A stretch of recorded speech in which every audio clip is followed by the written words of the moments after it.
Hindu code bill ये सिर्फ एक कानून का नाम नहीं है। ये एक ऐसी कहानी है जिसके लिए भारत के पहले कानून मंत्री ने अपनी कुर्सी तक छोड़ दी थी। चलिए आज इसकी पूरी कहानी जानते हैं। ये सवाल ही अपने आप में हैरान करने वाला है ना? और यही सवाल हमें इतिहास के उस मोड़ पर ले जाता है जहां एक फैसले ने भारत के सामाजिक ताने बाने को हमेशा के लिए बदलने की नींव रख दी थी।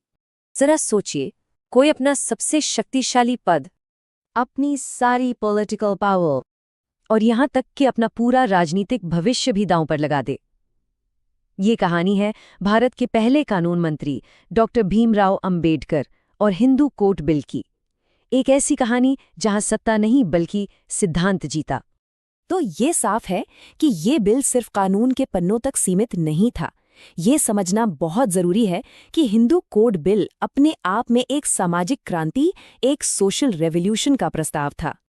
और ये जो तुलना है ना, वो सच में आंखें खोल देती है। एक तरफ सोचिए वो दौर जहां महिलाओं को परिवार में प्रॉपर्टी, तलाक या गोद लेने का कानूनी तौर पर कोई हक ही नहीं था, और दूसरी तरफ ये बिल एक ऐसे भविष्य की कल्पना कर रहा था जहां महिलाओं को संपत्ति में बराबरी मिले, तलाक के नियम साफ हों और सबसे बड़ी बात, समाज में उनकी एक आज़ाद कानूनी पहचान हो। आज़ाद भारत में ये बदलाव इतना बड़ा था कि इसे विद्रोह माना गया। तो सवाल उठता है कि आखिर इस बिल में ऐसा क्या था जो इतना क्रांतिकारी था? चलिए इसके मुख्य बिंदुओं को आसान भाषा में समझते हैं। देखिए, इस बिल का लक्ष्य बिल्कुल साफ था। पहला, महिलाओं को संपत्ति में पुरुषों के बराबर अधिकार देना। दूसरा, शादी और तलाक से जुड़े मामलों को आसान बनाने के लिए स्पष्ट नियम बनाना। और तीसरा, गोद लेने के अधिकार को भी कानूनी मान्यता देना। यानी इसका मकसद परिवार की परिभाषा को और ज्यादा न्यायपूर्ण बनाना था। तो अगर आसान शब्दों में समझें तो हिंदू कोड बिल महिलाओं को वो कानूनी पहचान और सम्मान देने की एक कोशिश थी जिसकी वो हमेशा से हकदार थीं। और यही अंबेडकर जी की सोच थी। वो मानते थे कि सिर्फ संविधान में समानता लिख देना काफी नहीं है, उसको जमीन पर असल जिंदगी में उतारना जरूरी है। लेकिन कहते हैं ना, जब भी कोई बड़ा बदलाव आता है उसका विरोध होना तो तय है। और हिंदू कोड बिल को भी जबरदस्त विरोध का सामना करना पड़ा। जो लोग इसका विरोध कर रहे थे उनका सबसे पहला और सबसे बड़ा तर्क क्या था? यही कि ये हमारी परंपरा के खिलाफ है। उनका मानना था कि ये बिल सदियों से चली आ रही सामाजिक परंपराओं पर सीधा हमला है। एक और डर जो फैलाया गया वो ये था कि अगर महिलाओं को इतने अधिकार दे दिए गए तो परिवार और समाज का जो ढांचा है वो बिखर जाएगा। ये उनके अंदर बैठे एक गहरे सामाजिक डर को दिखाता है। तो समझने वाली बात यह है कि असली मुद्दा शायद बिल के प्रावधानों से उतना नहीं था जितना कि बदलाव के विचार से था। जो जैसा चल रहा है उसे चुनौती देने का डर था।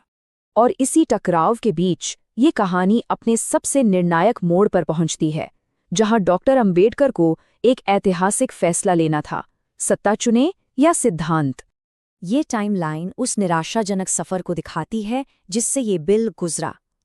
देखिए, बिल संसद में पेश हुआ, लेकिन उस पर बहस को बार बार टाला गया। और जब आखिरकार बहस हुई भी तो उसके सबसे जरूरी हिस्सों को कमजोर कर दिया गया। डॉक्टर अंबेडकर के लिए ये एक ऐसा समझौता था जिसे वो बिल्कुल स्वीकार नहीं कर सकते थे। और तब उन्होंने अपने सिद्धांतों के लिए वो बड़ा कदम उठाया। अपने इस्तीफे के साथ डॉक्टर अंबेडकर ने पूरे देश को एक बहुत शक्तिशाली संदेश दिया। उन्होंने ये साबित कर दिया कि किसी भी पद या शक्ति से कहीं ज्यादा महत्वपूर्ण वो सिद्धांत होते हैं जिनके लिए आप खड़े होते हैं।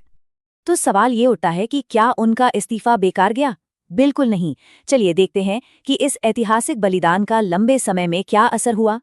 ये स्टेप्स बहुत शानदार तरीके से दिखाते हैं कि वो इस्तीफा एक अंत नहीं था, बल्कि एक ऐसे बीज को बोना था जिससे भविष्य में समानता का पेड़ उगना था। उनके इस कदम ने पूरे देश में एक ऐसी राष्ट्रीय बहस शुरू कर दी जिसे अब नज़रअंदाज करना नामुमकिन था। धीरे धीरे लोगों की सोच बदली और आने वाले सालों में हिंदू कोड बिल के उन्हीं मूल सिद्धांतों पर आधारित कई कानून पास किए गए। और ये जानना हम सब के लिए बेहद जरूरी है। आज महिलाओं को संपत्ति, शादी, तलाक और उत्तराधिकार से जुड़े जो भी कानूनी अधिकार मिले हैं, उन सभी की नींव उसी संघर्ष में रखी गई थी। डॉक्टर अंबेडकर ने सिर्फ कानून नहीं लिखा, उन्होंने महिलाओं के लिए सम्मान का दरवाजा खोला। डॉक्टर अंबेडकर और हिंदू कोड बिल की ये कहानी हमें कुछ बहुत गहरी बातें सिखाती है। पहली, कि ज्ञान से समाज की सोच को बदलो। दूसरी, जो सही है उसके लिए हमेशा खड़े रहो। तीसरी, समानता को सिर्फ किताबों में नहीं, अपनी जिंदगी में अपनाओ। और सबसे बड़ी सीख कि अगर जरूरत पड़े तो अपने सिद्धांतों के लिए त्याग करने से कभी पीछे मत हटो। और अंत में ये एक विचार है जो इस पूरी कहानी का सार है।